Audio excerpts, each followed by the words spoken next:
ये जो उनका 400 सीट का नारा है, ये बिना ईवीएम के, बिना मैच फिक्सिंग के, बिना सोशल मीडिया और प्रेस पर दबाव डालकर खरीदकर ये 180 पार नहीं होने जा रहा है। तो सुन लिया आपने, यही हकीकत है। चुनाव में बीजेपी को 180 सीटें भी नहीं मिल रही हैं। राहुल गांधी ने यह बात मोदी की तरह हवा हवाई नहीं कहा।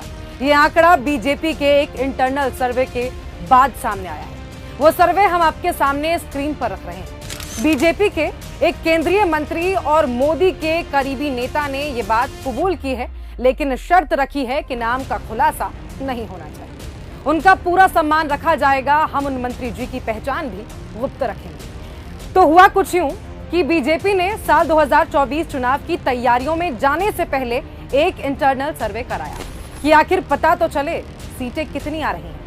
सो कॉल्ड मोदी मैजिक काम कर भी रहा है या नहीं। सर्वे तो हुआ, लेकिन इस सर्वे के आंकड़ों ने मोदी से लेकर फर्जी चाणक्य तक के पसीने छुड़ा दिए। कागज जैसे ही हाथ में आया, बीजेपी की टॉप लीडरशिप के पैरों तले जमीन खिसक गई, क्योंकि सर्वे के मुताबिक 2024 चुनाव में बीजेपी को 180 से भी कम सीटें मिल रही हैं। जी हां, 180 से भी कम। बस फिर क्या था, आनन फानन में मोदी शाह ने बैठक बुला ली।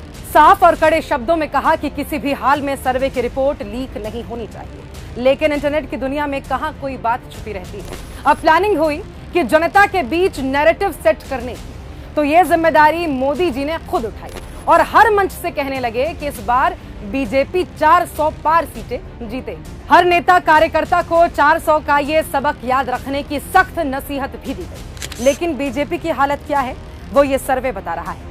इसी सर्वे ने मोदी को विपक्षी पार्टियों में तोड़फोड़, साम दाम दंड भेद, ईडी सीबीआई, बैंक खाते फ्रीज, नेताओं को जेल में डालने तक को मजबूर कर दिया। कुर्सी जाते देख तानाशाह डरा हुआ है।